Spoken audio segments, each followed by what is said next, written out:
I pulled into my mother's driveway that bright Christmas morning, feeling optimistic for the first time in months. Emma bounced excitedly in her car seat, clutching the homemade ornament she'd crafted for Grandma Patricia. I rang the doorbell expecting warm hugs and holiday cheer. Instead, my mother opened the door, saw Emma beside me, and rolled her eyes dramatically. Her words hit like ice water. "Wish you'd asked before showing up." The living room fell silent. Emma whispered, "Should we go, Dad?" I nodded and we left without creating a scene. The drive home stretched endlessly while Emma stared out the window in silence. Her carefully wrapped gift for Grandma Patricia sat untouched on her lap, the bright red bow now seeming mockingly cheerful. I kept glancing in the rearview mirror, searching for words to explain what had just happened without crushing her 8-year-old spirit completely. "Did I do something wrong, Daddy?" Emma finally asked, her voice barely above a whisper. "No, sweetheart. You didn't do anything wrong at all." I pulled into our driveway and turned to face her properly. Sometimes grown-ups have complicated feelings that don't make much sense. Emma nodded solemnly, though confusion still clouded her bright blue eyes. We spent Christmas Day quietly together, watching holiday movies and eating takeout Chinese food from Golden Dragon restaurant. Emma drew pictures of snowmen and Christmas trees with her new colored pencils, occasionally asking if we could call Grandma Patricia later. Each question felt like a small knife twisting in my chest. I tried explaining that Grandma seemed tired and maybe needed some rest, but Emma's innocent questions kept coming. Does Grandma not love me anymore? Did I make her mad when I drew that picture last week? Should I have worn my fancy dress instead of my Christmas sweater? Each inquiry broke my heart a little more. This was supposed to be Emma's magical Christmas morning, with extended family cousins playing together and the warm chaos of holiday traditions. Instead, we were eating lo mein noodles in our quiet living room, while I scrambled for age-appropriate explanations. By December 26th, I'd almost convinced myself that things would blow over naturally. Maybe Mom had been stressed about hosting duties or dealing with too many family members arriving simultaneously. Perhaps calling her later in the week would smooth everything over. Then my phone started ringing. The first call came from my brother Jake at 7:38 in the morning. His voice sounded strange, shaky in a way I'd never heard before. "Roger, we need to talk. Mom's in the hospital." Before I could respond properly, the line went dead. I immediately tried calling back, but it went straight to voicemail. Panic started building in my chest as I dialed again with no success. 20 minutes later, my sister Lauren called, her words coming out between sobs. "You have to come back. Something terrible happened at brunch after you left." "What are you talking about? Is Mom okay?" "Just get to General Hospital. We're all here. She collapsed during dinner and they rushed her in an ambulance." The drive to the hospital felt surreal. Emma stayed with my neighbor, Mrs. Thompson, while I raced across town, my mind spinning with possibilities. Had Mom had a heart attack? A stroke? Was the stress of hosting Christmas brunch too much for her? The hospital waiting room looked like a family reunion gone wrong. Jake sat hunched over in a plastic chair, his face pale and drawn. Lauren paced near the windows, still in her Christmas dress, but now wrinkled and stained with tears. Her husband Marcus stood awkwardly by the vending machines while their twin boys sat quietly coloring in activity books. Most shocking was seeing Jake's wife, Stephanie, sitting apart from everyone else, her perfectly styled blonde hair now disheveled, and her usual confident demeanor completely absent. She kept checking her phone and wouldn't make eye contact with anyone. "What happened?" I asked Jake directly. "She just collapsed right at the dinner table. One minute she was passing the green bean casserole, the next minute she was on the floor. The paramedics said her blood pressure was dangerously low." Lauren joined our conversation, her voice still trembling. "Roger, there's something else. Something we didn't know." Dr. Amanda Foster appeared in scrubs, clipboard in hand. She gathered our family in a small consultation room that smelled like disinfectant and anxiety. Her expression was professionally compassionate, but serious. Your mother is stable for now, but I need to discuss her medical history with you. She's been receiving treatment for advanced pancreatic cancer for the past 8 months. The words hit like a physical blow. Cancer, 8 months. None of us had any idea. That's impossible, I said immediately. She never mentioned anything about cancer. She would have told us. Dr. Foster consulted her charts. According to our records, she specifically requested that her diagnosis remain confidential. However, she did list one family member as her emergency contact and medical information recipient. She looked directly at Stephanie. Mrs. Stevens, you've been receiving updates on your mother-in-law's condition and treatment progress since April. The room went completely silent. Every family member turned to stare at Stephanie, who suddenly looked like she wanted to disappear through the floor. Stephanie knew. Lauren's voice rose in disbelief. You knew Mom had cancer and didn't tell any of us. Stephanie's composed facade crumbled entirely. She made me promise not to say anything. She didn't want to ruin everyone's holidays or make Christmas about her being sick. 8 months, Stephanie. Jake's voice was barely controlled. You've known for 8 months that my mother was dying, and you never said a word to me. She wasn't dying when this started. The doctors thought they caught it early enough for treatment. She was supposed to get better. Dr. Foster interrupted our family chaos. I'm afraid the cancer has progressed significantly. The treatment options at this point are limited to palliative care. We're looking at weeks, possibly a few months at most. The devastating news settled over our family like a suffocating blanket. Our mother was dying, and half of us were finding out for the first time in a hospital waiting room 2 days after Christmas. But the shock wasn't over yet. There's another issue we need to address, Dr. Foster continued. Your mother's insurance has been declining coverage for several treatments because they claim insufficient documentation of medical necessity. Apparently, there have been some irregularities with her billing and payment history that need immediate attention. Stephanie shifted uncomfortably in her chair. What kind of irregularities? Large cash payments for treatments that were supposedly covered by insurance and several instances where treatments were paid for twice through different accounts. Our billing department flagged it as potentially fraudulent activity. I looked at Stephanie carefully. Something about her expression didn't match someone who was simply surprised by billing errors. Stephanie, I said slowly, as Mom's emergency contact, you would have been handling her insurance communications and medical payments, right? I was just helping her navigate the paperwork. Cancer treatment is complicated, and she was overwhelmed by all the forms and phone calls. But Jake was staring at his wife with growing suspicion. You told me Mom was doing fine financially. You said she didn't need any help with medical expenses.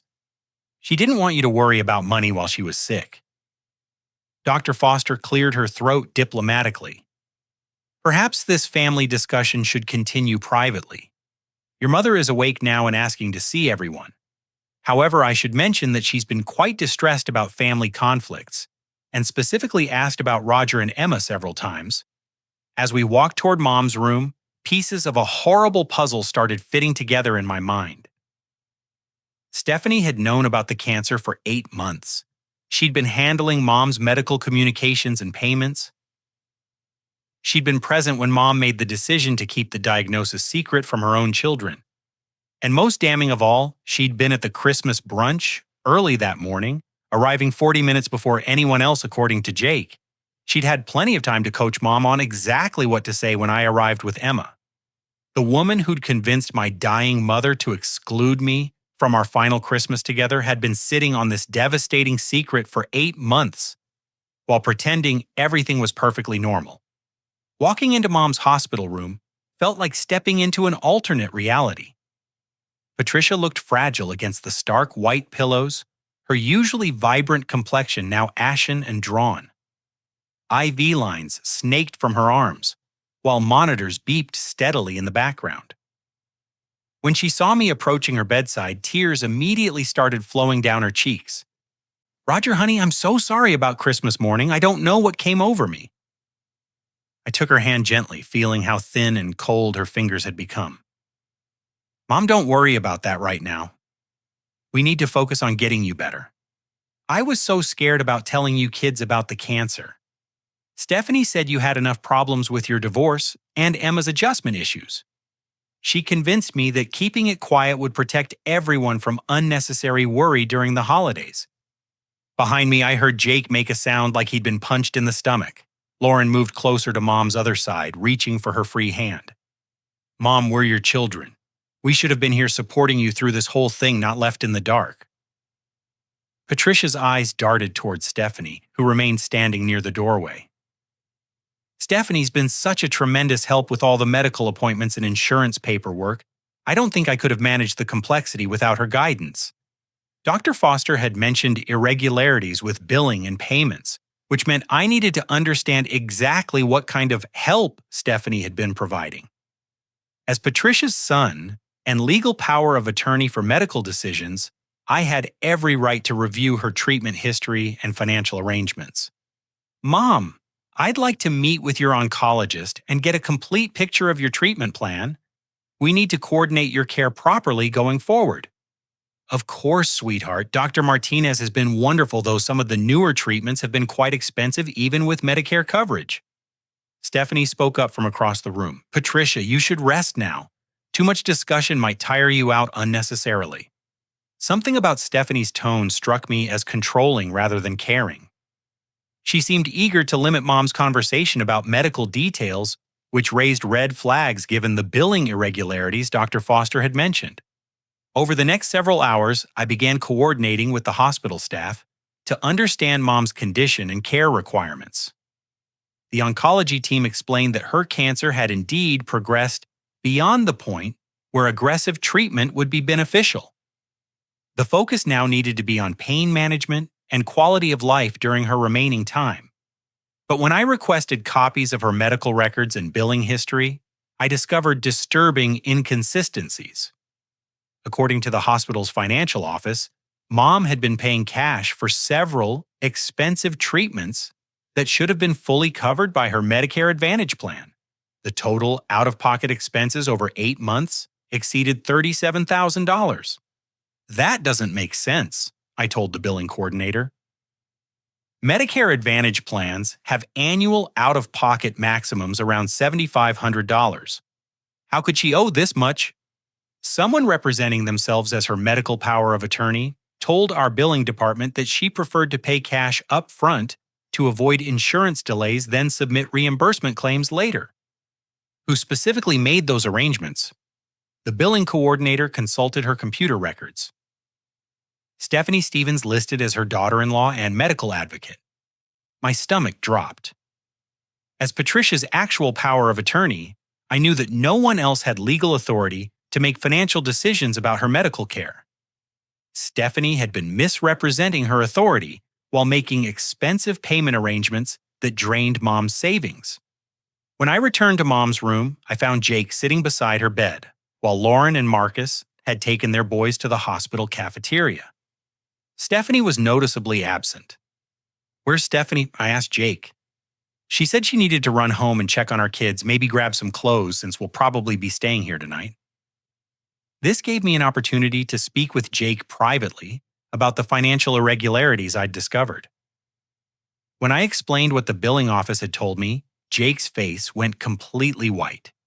That's impossible, Roger. Stephanie never mentioned anything about Mom paying cash for treatments. She told me the insurance was handling everything and that Mom's finances were completely stable.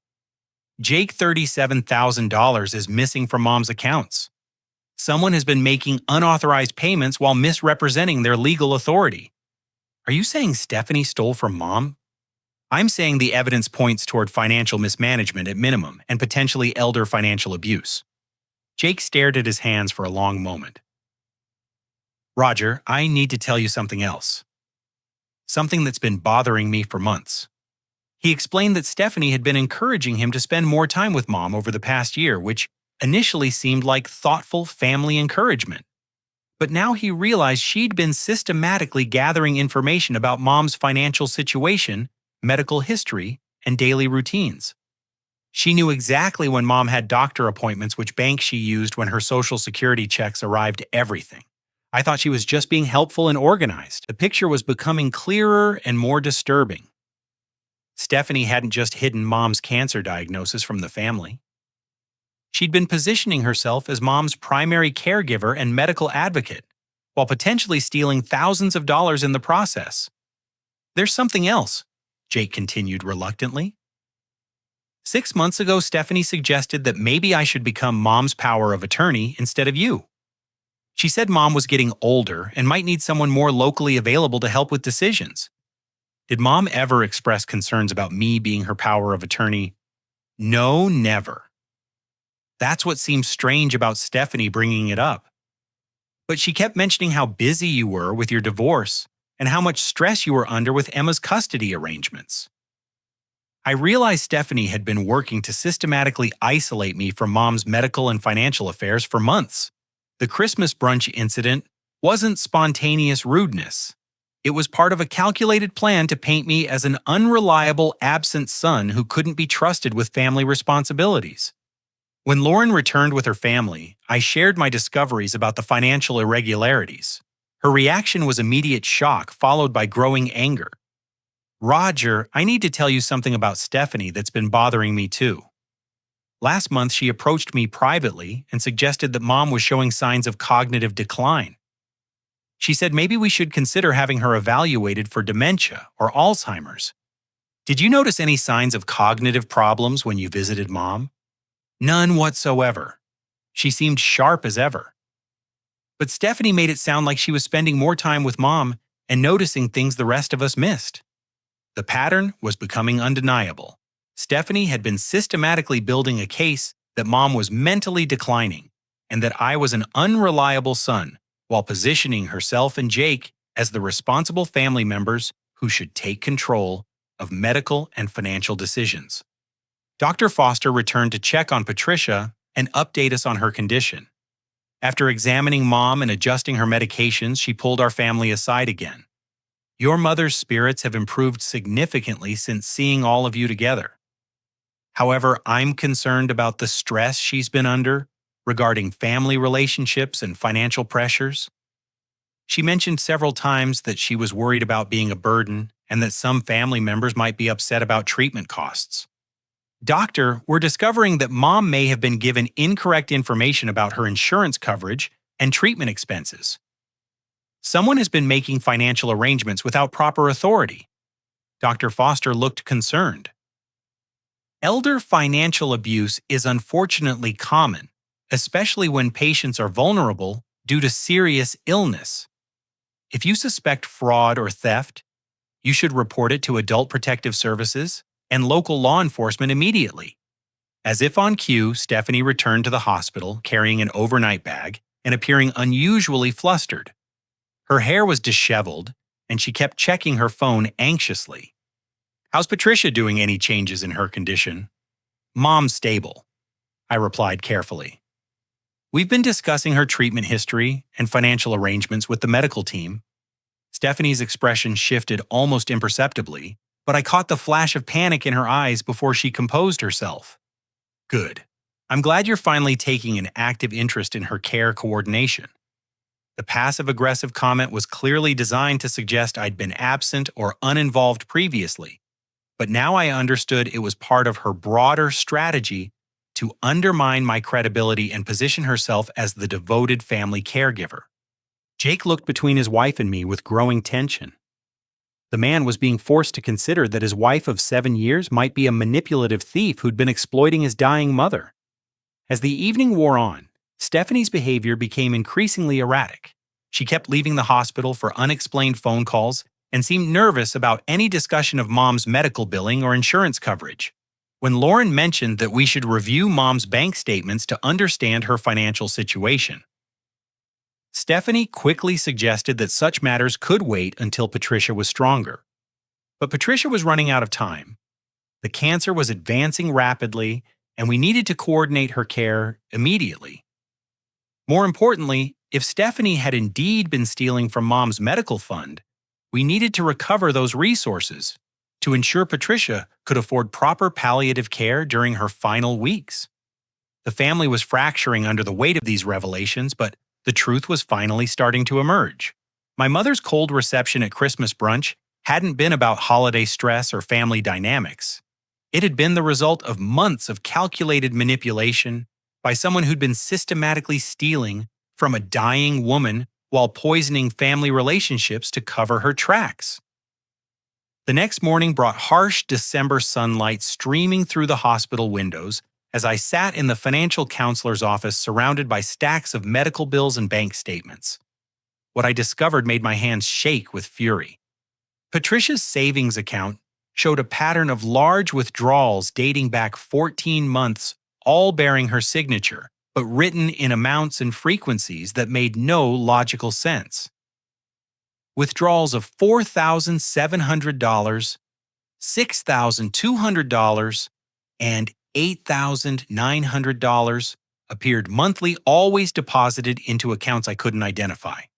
Susan Martinez, the hospital's patient financial advocate, spread the documents across her desk methodically.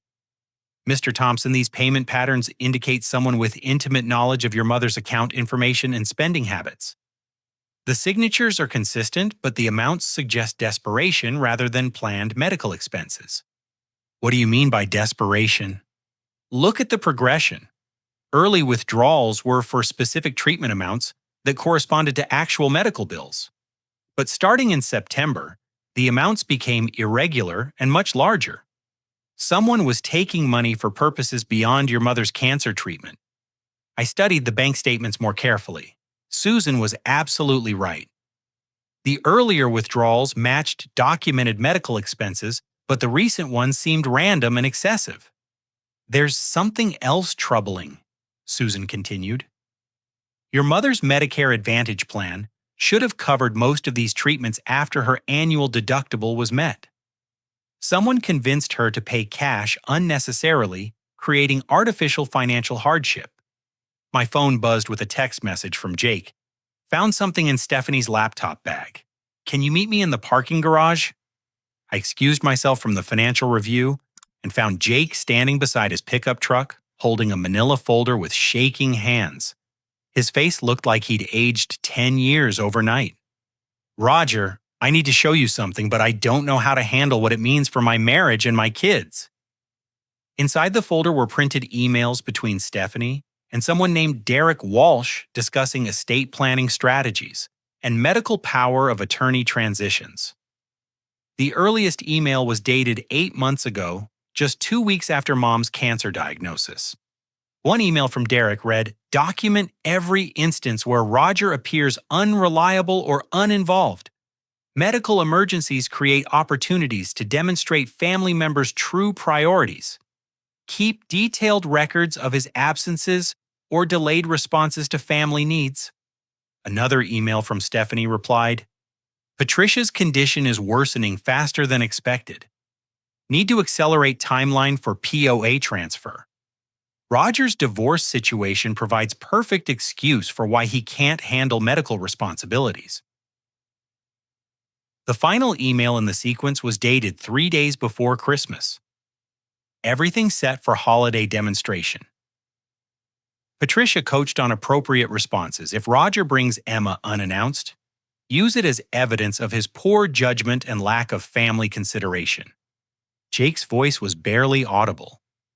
She planned the whole Christmas brunch disaster, Roger. She coached Mom to reject you and Emma as part of some scheme to make you look like a bad son. Who's Derek Walsh? I have no idea. The email signature shows he's some kind of legal consultant, but I've never heard Stephanie mention anyone by that name. I photographed every document with my phone before returning them to Jake. We need to take this to the police, but first I want to understand the full scope of what we're dealing with. Back in the hospital, I requested a private meeting with Patricia, while Stephanie was outside making her mysterious phone calls. Mom looked stronger after a night of rest and proper medication, but her eyes held deep sadness. Roger, I need to tell you something about Christmas morning. I didn't want to be cold to you and Emma, but Stephanie convinced me that you were under tremendous stress and that surprising you with my cancer diagnosis would make everything worse for your family. Mom, you should never have been put in that position. Your illness is something we should have faced together as a family from the beginning. I know that now. But Stephanie showed me articles about how cancer diagnoses can destroy families, especially when there are existing tensions like divorce situations. She said protecting you from the burden was actually an act of love. The manipulation was even more sophisticated than I'd realized. Stephanie hadn't just hidden medical information.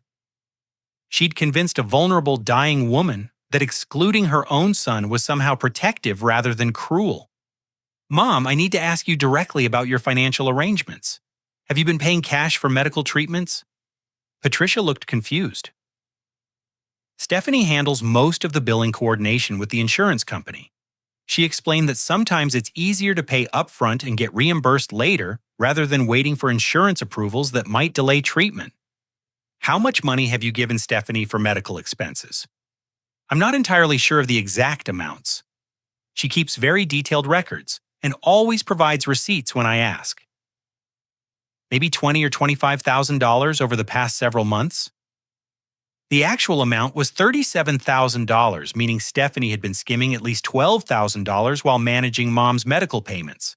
But the theft went deeper than simple skimming. Mom, did you know that Medicare Advantage plans have annual out-of-pocket limits? You shouldn't have needed to pay anywhere near $20,000 for your treatment. Patricia's expression shifted from confusion to growing alarm. Stephanie said my particular plan had high deductibles, and that cash payments would ensure I got the best possible care without insurance restrictions. I realized Stephanie had been exploiting Mom's unfamiliarity with Medicare regulations to justify completely unnecessary cash payments. She'd invented fake insurance limitations while pocketing thousands of dollars that should have remained in Mom's account. When Stephanie returned from her phone calls, I was waiting with Jake and Lauren in Mom's room. Her confident demeanor faltered immediately when she saw our serious expressions. Is everything okay? Did something change with Patricia's condition? Stephanie, we need to discuss some discrepancies in Mom's medical billing and payment arrangements. What kind of discrepancies? I pulled out copies of the bank statements Susan Martinez had provided. Can you explain why Mom has been paying cash for treatments that should have been covered by Medicare? Stephanie glanced at the documents quickly, then looked back at me with practiced innocence. Patricia preferred to avoid insurance delays and bureaucracy. Cancer treatment is time-sensitive, and waiting for approvals could have impacted her care quality. But Medicare Advantage approvals for cancer treatment are typically immediate, especially for established protocols. There was no medical reason for cash payments. Roger, I think you're second-guessing decisions that were made under stressful circumstances by people who were actually present during the medical consultations. The implication was clear I hadn't been involved enough to understand the complexities of Mom's care. But now I had evidence that her involvement had been deliberately excluded by Stephanie's manipulation. Jake finally spoke up. Stephanie, where did the cash payments actually go? Because according to the hospital billing office, most of these amounts don't correspond to actual treatment costs. Stephanie's composure cracked slightly. Jake, I've been keeping detailed records of every expense. If there are accounting questions, we can review everything at home when Patricia's condition is more stable. We need to review the records now, Lauren interjected. Mom's treatment decisions going forward depend on understanding her financial situation immediately. I don't appreciate being interrogated like I'm some kind of criminal. I've been sacrificing my own time and energy to coordinate Patricia's care while the rest of you were busy with your own lives. The defensive response was revealing. Instead of providing clear answers about financial arrangements, Stephanie was attacking the family for asking legitimate questions. Dr. Martinez, Mom's oncologist, chose that moment to arrive for his evening rounds. After examining Patricia and updating her medication schedule, he confirmed what I'd been hoping to hear. Mrs. Thompson, your Medicare Advantage plan has excellent cancer treatment coverage. I'm surprised to hear there have been significant out-of-pocket expenses because most of your treatments should have been fully covered after your annual deductible was met. Patricia looked at Stephanie with growing confusion. But you said the insurance company was denying coverage for several treatments and that cash payments were necessary to avoid delays. Dr. Martinez consulted his tablet. Actually, all of your treatments have been pre-approved by Medicare, and we've received full payment from your insurance company for covered services. Any additional cash payments would have been unnecessary. The room went completely silent as the implications sank in. Stephanie had been collecting cash payments from Mom for medical treatments that were already fully covered by insurance. The money hadn't been going toward medical care at all. Stephanie stood up abruptly. I think there's been some miscommunication about billing arrangements. Patricia, you should rest now. We can clarify these accounting questions later when you're feeling stronger. But Mom was staring at Stephanie with an expression I'd never seen before. It was a look of dawning realization and betrayal that made my heart break all over again. Stephanie, where is the money I gave you for my cancer treatments? Patricia, please don't upset yourself with financial concerns right now. Your health is the most important priority. Where is my money, Stephanie? The question hung in the air like a blade. Stephanie looked around the room at all of us, clearly calculating whether she could continue her deception or if it was time for a different strategy. What happened next would determine whether my mother would die in peace, surrounded by family, or whether she'd spend her final weeks dealing with the knowledge that someone she trusted had been stealing from her while she fought for her life. The tension in the hospital room became suffocating as Stephanie realized her carefully constructed deception was collapsing. She looked from Jake to me to Lauren, her eyes darting like a trapped animal searching for an escape route. Patricia, I think you're confused because of the medications. We can discuss financial matters when your thinking is clearer. The condescending tone was a massive mistake. Mom's eyes flashed with anger I hadn't seen since we were teenagers getting caught in major trouble. My thinking is perfectly clear, young lady. I asked you a direct question about my money, and I expect a direct answer. Jake moved closer to his wife, his face a mixture of heartbreak and growing rage. Stephanie, just tell us where Mom's money went. If there's an innocent explanation, now's the time to provide it. Stephanie's strategy shifted immediately. Instead of continuing to deflect, she went on the offensive. Fine. You want to know the truth? Patricia has been giving me money because she was terrified about being a financial burden on her children.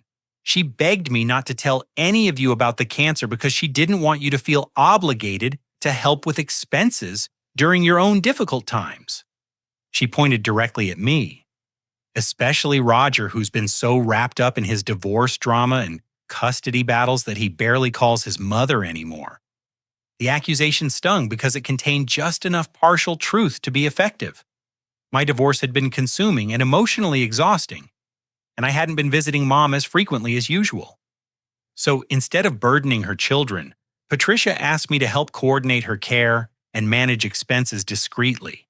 Every penny I received went toward her medical needs. Lauren stepped forward. Then, you should have receipts and documentation for every expense, right? You should be able to account for exactly where $37,000 went. Of course I have records. They're at home in my filing system. I didn't expect to be ambushed with accounting demands in a hospital room. But Jake was staring at his wife with dawning comprehension. Stephanie, last month you told me we could afford to renovate the kitchen because you'd been saving money from your part-time work at the real estate office. But you only worked 10 hours a week for minimum wage. How did you save $8,000 for kitchen renovations? The question hit like a bomb. Stephanie's face went completely white as she realized Jake was connecting financial dots she'd hoped would remain separate. Jake, my work situation is more complicated than I've explained. I've been doing additional consulting projects. What kind of consulting projects? Elder care coordination, helping families navigate medical systems and insurance complexities. I felt ice forming in my stomach. Are you saying you've been charging Mom for services while also stealing her medical fund money? I wasn't stealing anything. I was providing professional caregiving services that saved Patricia from having to hire expensive medical advocates or care coordinators. The room erupted. Lauren started shouting about exploitation. Jake demanded to know what other families Stephanie had been consulting for. Mom was trying to process that she'd been paying someone to coordinate care that family members would have provided for free. Dr. Foster appeared in the doorway, drawn by the raised voices. I'm going to need to ask everyone to lower the volume. Other patients are being disturbed. But Jake wasn't finished. Stephanie, 3 weeks ago, you bought a $2,000 designer handbag. You said it was a Christmas gift from your sister, but Crystal doesn't have that kind of money. Jake, stop interrogating me like I'm a criminal. Where did the money for the handbag come from, Stephanie? She looked trapped and desperate. Patricia gave me a bonus for helping coordinate her medical care. She wanted to show appreciation for my time and effort. Mom's voice was deadly quiet. I never gave you money for a handbag, Stephanie. The lie was so blatant and easily disproven that it shattered any remaining pretense. Stephanie realized she'd been caught in direct contradiction with Patricia's testimony and began scrambling for a new approach.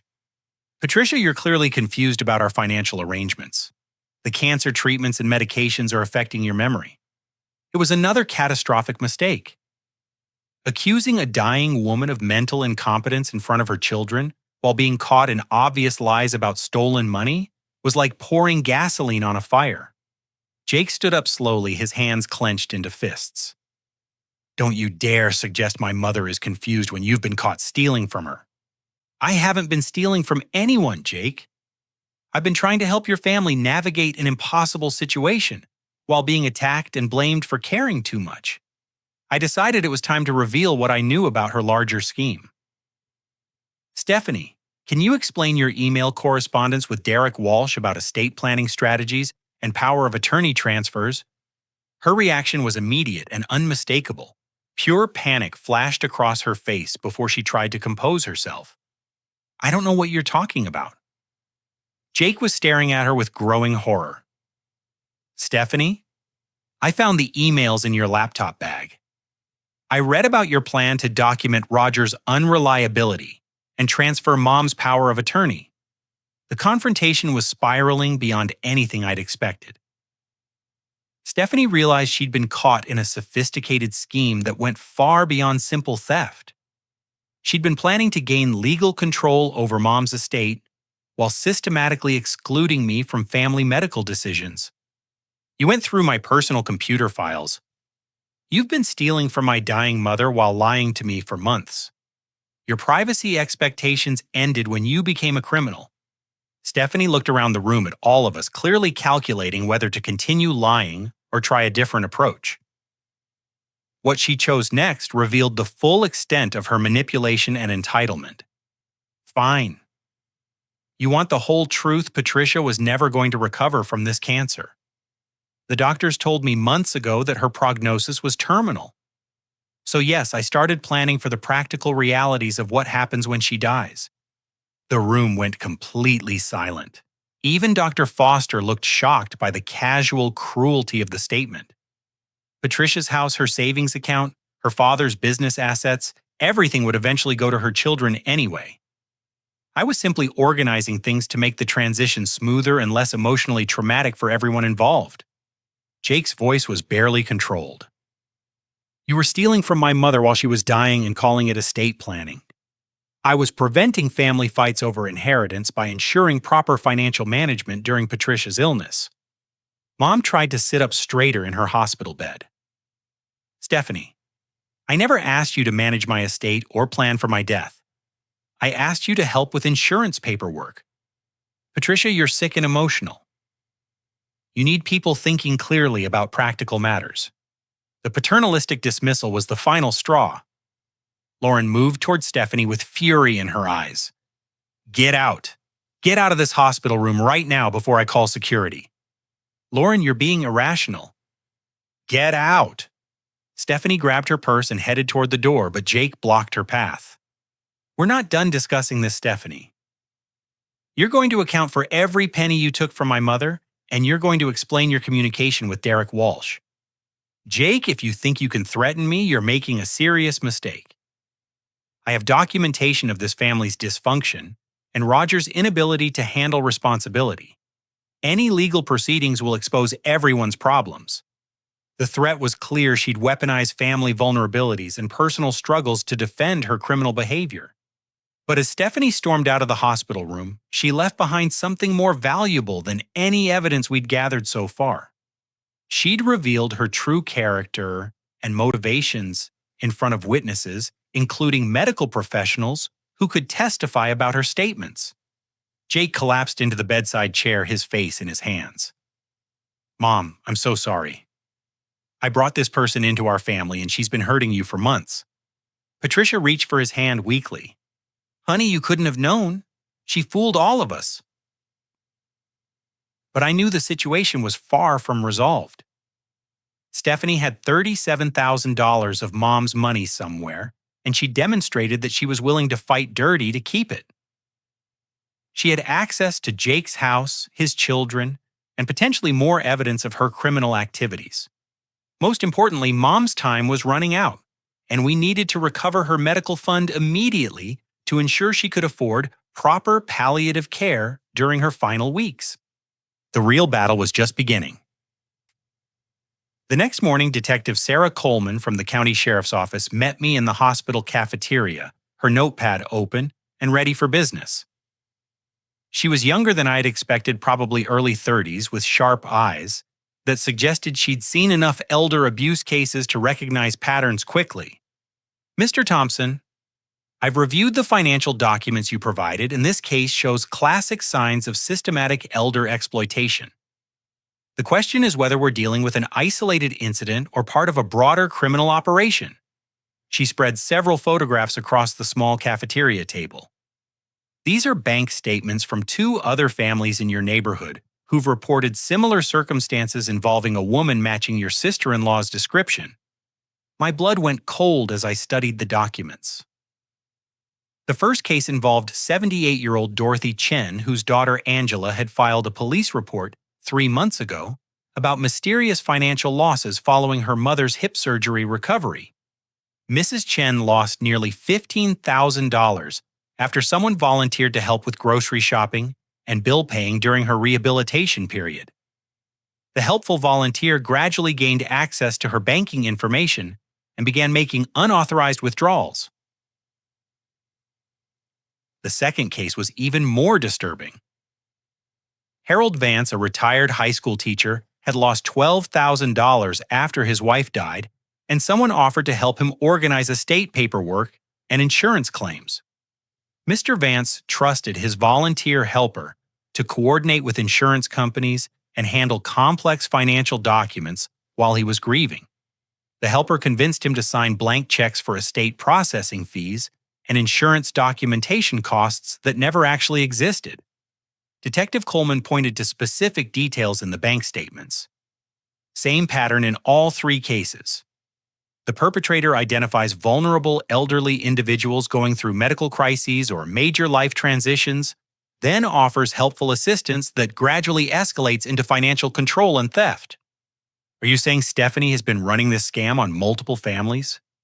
We're investigating that possibility, but there's another complication you need to know about. She pulled out a background check report with Stephanie's photograph and multiple name variations listed. Your sister-in-law has a criminal history that your brother was apparently unaware of. The document showed arrests in 2 different states under slightly different names: Stephanie Marie Stevens in Ohio, Stephanie M. Stevens in Indiana, and Steph Stevens in Michigan.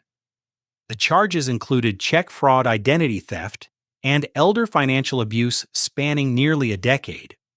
She's been using name variations to avoid detection when moving between states. The pattern suggests she targets smaller communities where background checks might be less thorough and where she can establish fake personal histories more easily. I stared at the criminal record in disbelief.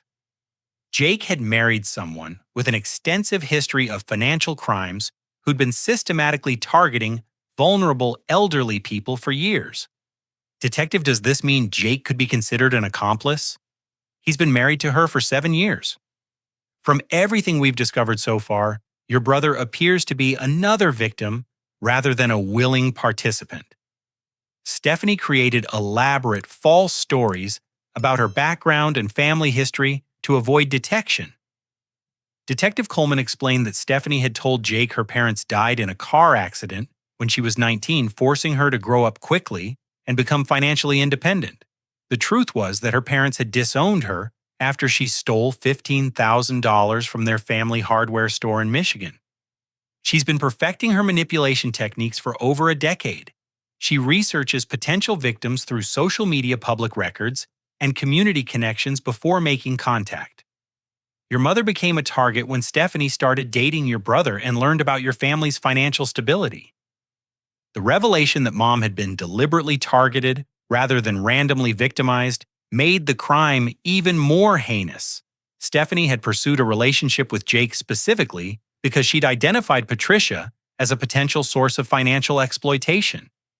"There's something else you should know," Detective Coleman continued. "We executed a search warrant at your brother's house this morning and found evidence of communication with at least 4 other elderly individuals in neighboring towns. She showed me printouts of emails and text messages between Stephanie and various elderly people, all following similar patterns of offering assistance with medical coordination, insurance navigation, or estate organization. Your sister-in-law has been operating a systematic elder abuse ring targeting multiple victims simultaneously while using her marriage to your brother as cover for her legitimate community presence." The scope of Stephanie's criminal operation was staggering. She wasn't just an opportunistic thief who'd taken advantage of Mom's cancer diagnosis. She was a professional predator who'd been systematically targeting vulnerable elderly people throughout the region. "Detective, what happens to the money she stole? Can we recover Mom's medical fund?"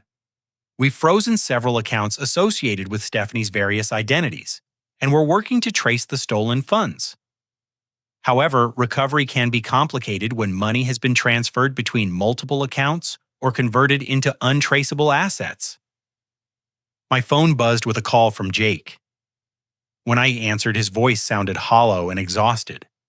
"Roger, I need to meet with you immediately. I found something else in Stephanie's belongings that changes everything." 30 minutes later, Jake appeared in the hospital parking garage carrying a briefcase that belonged to his wife. His hands were shaking as he opened it to reveal stacks of documents, fake identification cards, and a notebook filled with detailed information about dozens of elderly individuals. "She's been planning this for years, Roger. Look at this." He handed me the notebook, which contained profiles of potential victims, including their ages, health conditions, family situations, estimated assets, and vulnerability assessments. Mom's name was on page 12 with detailed notes about our family dynamics, financial resources, and what Stephanie called exploitation opportunities. According to these notes, she started researching our family 6 months before we even met. She knew about Mom's assets, Dad's business legacy, your divorce situation, and Lauren's family circumstances before she ever started dating me. The notebook revealed that Stephanie had calculated that Patricia's estate was worth approximately $800,000, including the family home savings accounts and business assets from our late father's plumbing company. She'd also noted that I was distracted by divorce proceedings and therefore less likely to monitor Mom's daily activities closely. "Jake, she didn't fall in love with you and happen to become involved with our family. She targeted our family specifically and pursued you as a way to gain access to Mom's finances." Jake stared at the evidence with growing devastation. 7 years of my life with someone who was planning to steal from my dying mother before we even met. But the notebook contained even more disturbing information. Stephanie had been in contact with Derek Walsh, who wasn't just a legal consultant, but apparently a partner in her elder abuse operation. Together, they'd been systematically targeting elderly individuals across multiple states. Derek provides legal advice about power of attorney transfers, estate planning manipulation, and how to avoid detection while committing financial elder abuse, Jake explained. They'd been working together for at least 3 years. The criminal operation was far more sophisticated than simple theft. Stephanie and Derek had developed systematic methods for identifying vulnerable, elderly targets, gaining their trust, isolating them from family members, and then legally transferring control of their assets before disappearing to new locations. Roger, there's something else you need to see. Jake showed me travel itineraries and airline reservations on Stephanie's laptop. She'd been planning to disappear to Mexico within 2 weeks, taking the stolen money and leaving Jake to face the legal consequences of her crimes. She was going to abandon me and our children while letting me take the blame for everything she's done. The evidence painted a picture of someone who was not just a thief, but a sophisticated criminal who'd been manipulating and betraying people for years without any sign of remorse or conscience. Detective Coleman needed to see this new evidence immediately. But first we needed to confront Stephanie before she realized her criminal network had been discovered and attempted to flee the country with Mom's stolen medical fund. The race was on to recover the money that could pay for Mom's final weeks of care, while ensuring that Stephanie and her criminal partner faced justice for their systematic abuse of vulnerable, elderly people. Time was running out on multiple fronts, and everything depended on our next moves. Detective Coleman coordinated with law enforcement across state lines as we discovered Stephanie had already fled to her sister Crystal's house in Louisville, Kentucky. The GPS tracking on her cell phone showed she'd driven there immediately after our hospital confrontation, and bank records revealed she'd been converting stolen funds into cryptocurrency through a complex network of online transfers. She's not planning to hide locally, Detective Coleman explained during our emergency meeting at the sheriff's office. The cryptocurrency conversions and the Mexican travel reservations suggest she's preparing to leave the country permanently. Jake sat beside me looking completely devastated as the full scope of his wife's criminal planning became clear. Detective, what about my children? They're with Stephanie right now, and I don't know if they're safe or if she might try to take them with her when she runs. We've issued an emergency custody order and coordinated with Kentucky law enforcement to ensure your children's safety. But we need to move fast before she realizes we've discovered her criminal network and flight plans. The drive to Louisville took 3 hours, during which Jake and I had the most painful conversation of our lives. He explained how Stephanie had systematically isolated him from friends and family over the years, creating dependency and making it difficult for him to maintain relationships outside their marriage. She always had explanations for why other people were problematic or unreliable. She convinced me that your divorce made you too stressed to handle family responsibilities, that Lauren was too busy with her own children to help with Mom, and that I was the only family member who truly cared about everyone's well-being. I realized Stephanie had been using classic abuser tactics to control Jake while gaining access to our entire family's vulnerabilities and resources. She'd systematically destroyed his confidence and independence while positioning herself as his only reliable support system. Jake, none of us blame you for being manipulated by someone with years of experience in deception and emotional abuse. She's a professional predator who planned this from the beginning. When we reached Crystal's house in a modest Louisville suburb, Detective Coleman coordinated with local police to surround the property. Through the windows, we could see Stephanie moving frantically around the house, packing boxes and loading items into her car. Jake's children, 10-year-old David and 7-year-old Sarah, were sitting quietly in the living room, watching television, apparently unaware of the adult drama surrounding them. Seeing them gave me perspective on how much damage Stephanie's criminal behavior would inflict on innocent children who'd known her as their mother for most of their lives. Detective Coleman knocked on the front door while backup officers positioned themselves around the house. Crystal answered, looking terrified and confused about the police presence. "Ma'am, we need to speak with Stephanie Stevens immediately regarding multiple felony charges, including elder abuse, theft, and fraud." Through the open doorway, I could see Stephanie freeze in the middle of the living room, holding a suitcase and staring at the police officers with obvious panic. "There's been some kind of misunderstanding," Stephanie called out. "I'm just visiting my sister with my children." Detective Coleman stepped into the house with her warrant. "Mrs. Stevens, you're under arrest for elder financial abuse, theft, fraud, and conspiracy. You have the right to remain silent." But Stephanie wasn't ready to surrender. She dropped the suitcase and began a desperate verbal attack designed to confuse the situation and make her appear to be the victim. This is harassment orchestrated by my husband's family because they want to steal my children and blame me for their mother's medical expenses. Roger has been pressuring his sick mother to change her will in his favor, and now he's using police intimidation to silence me. The accusations were sophisticated and designed to create doubt about our motivations. But Detective Coleman had seen enough elder abuse cases to recognize manipulation tactics. Ma'am, we have extensive documentation of financial crimes, including bank records, forged documents, and evidence of systematic elder abuse across multiple states. Your criminal history and communication with criminal associates have been thoroughly investigated. Jake stepped forward to speak directly to his children. David, Sarah, I need you to come with me right now. There are some grown-up problems that need to be sorted out, but you're both safe and everything is going to be okay. Stephanie's composure completely crumbled when she realized her children were being removed from her control. Jake, you can't take my babies away from me. I've been protecting this family from financial predators and emotional manipulation. Stephanie, you've been stealing from my dying mother while lying to me for years. You researched our family before we even met and planned to steal from us all along. The confrontation reached its climax when Stephanie attempted one final manipulation. She grabbed her phone and started recording, claiming she was being falsely accused and that the arrest was part of a family conspiracy to steal her children and silence her evidence of our criminal behavior. But her plan backfired completely when Detective Coleman calmly explained the charges while Stephanie's own recorded statements contradicted her claims of innocence. The video captured her making obviously false accusations while being presented with overwhelming evidence of her criminal activities.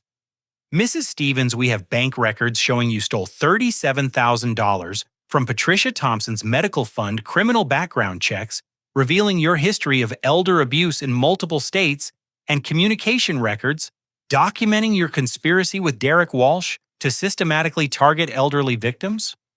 As the handcuffs clicked into place, Stephanie made one last desperate attempt to maintain her victim narrative.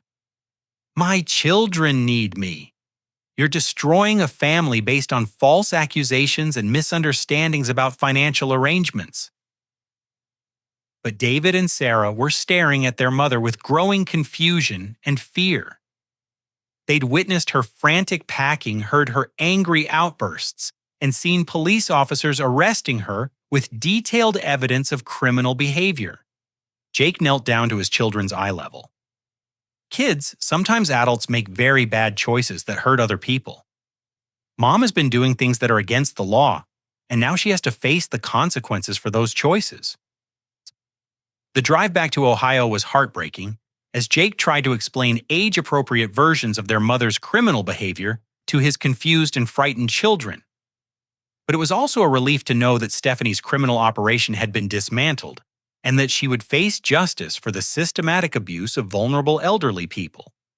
Most importantly, the stolen money had been traced and frozen in various accounts, meaning we could recover most of Mom's medical fund to ensure she received proper palliative care during her remaining time. The nightmare was finally ending, but the healing process for our family was just beginning. 3 weeks later, I sat beside Mom's hospital bed, watching Emma carefully color a picture of flowers to brighten the sterile room.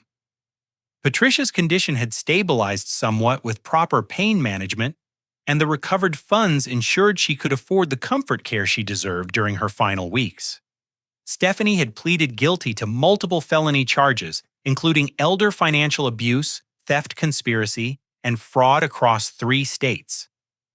The evidence against her was overwhelming, and her attorney advised that fighting the charges would only result in a longer prison sentence.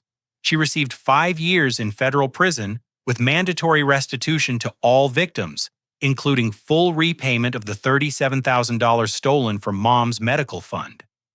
Derek Walsh was arrested in Michigan as part of the broader investigation into their criminal network.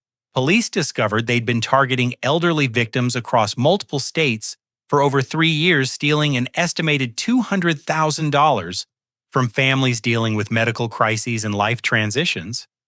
The recovery of stolen funds provided financial relief. but the emotional healing took longer. Jake struggled with guilt and embarrassment about his wife's criminal behavior despite everyone's reassurance that he'd been manipulated by a professional predator who specialized in deception. Roger. I keep thinking about all the warning signs I should have noticed, Jake said during one of our evening visits to the hospital. How could I be married to someone for 7 years and not realize she was stealing from elderly people? Jake? She spent years perfecting her manipulation techniques before she ever met you. She researched our family for months before pursuing a relationship specifically to gain access to Mom's finances. You weren't naive. You were targeted by someone with extensive criminal experience. Patricia had been remarkably forgiving about the betrayal and theft, focusing instead on gratitude that her family was reunited during her final time. The cancer treatments weren't extending her life significantly, but proper palliative care made her comfortable and allowed for meaningful conversations with her children and grandchildren. I'm proud of how you fought for the truth, honey, Mom told me during one of our quiet moments together. It would have been easier to accept the surface explanations and avoid family conflict, but you protected our family when I was too sick and confused to protect myself. Emma had adapted to the situation with remarkable resilience, spending time with her grandmother and drawing pictures to decorate the hospital room. She understood that Grandma Patricia was very sick, but focused on making their remaining time together special rather than dwelling on the sadness of goodbye. Daddy Grandma says you were very brave when someone was being mean to her. Is that why she loves you so much? Grandma loves all of us very much, sweetheart. Sometimes adults have to do difficult things to protect people we care about. The broader community impact of exposing Stephanie's criminal network provided unexpected positive outcomes. Dorothy Chen and Harold Vance both recovered most of their stolen funds, and the investigation led to establishing a county-wide elder protection program to help prevent similar scams. I volunteered to serve on the advisory board for the new protection program, channeling my experience into community education about financial elder abuse warning signs.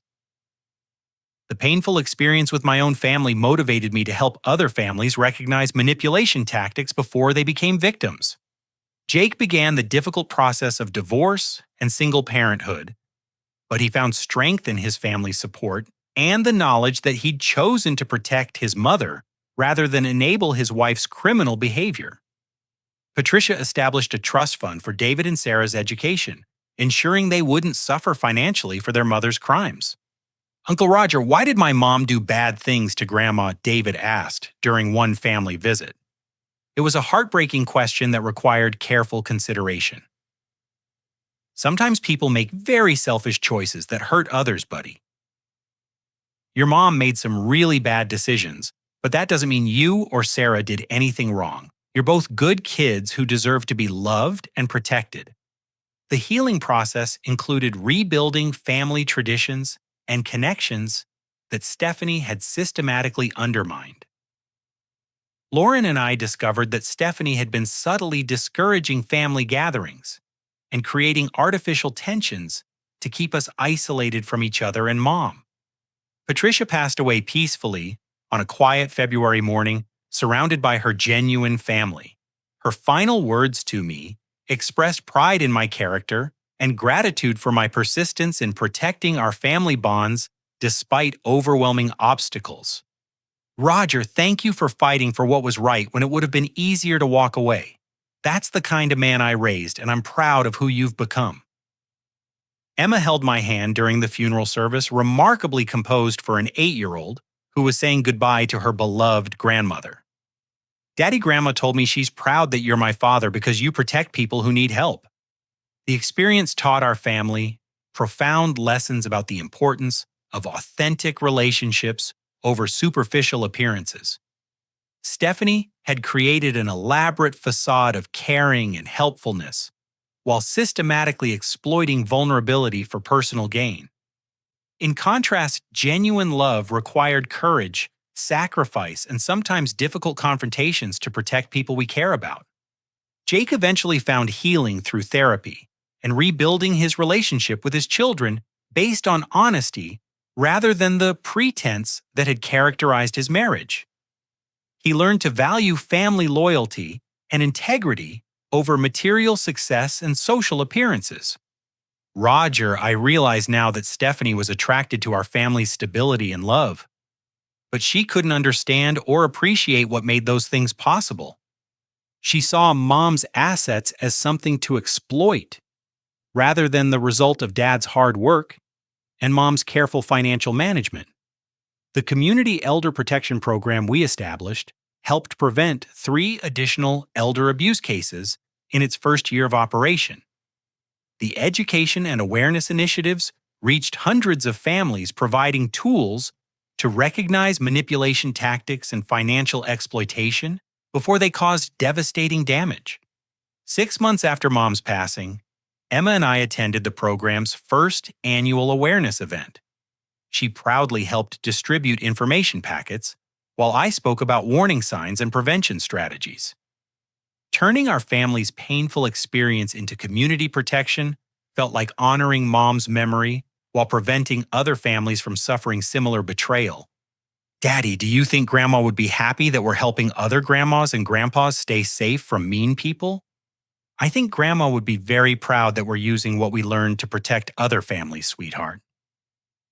The legal proceedings concluded with Stephanie serving her full sentence, while Derek Walsh received 7 years for conspiracy and multi-state elder abuse charges. The criminal network was completely dismantled, and law enforcement agencies in 3 states implemented new protocols for investigating financial crimes against elderly victims. Our family emerged from the crisis stronger and more connected than we'd been in years.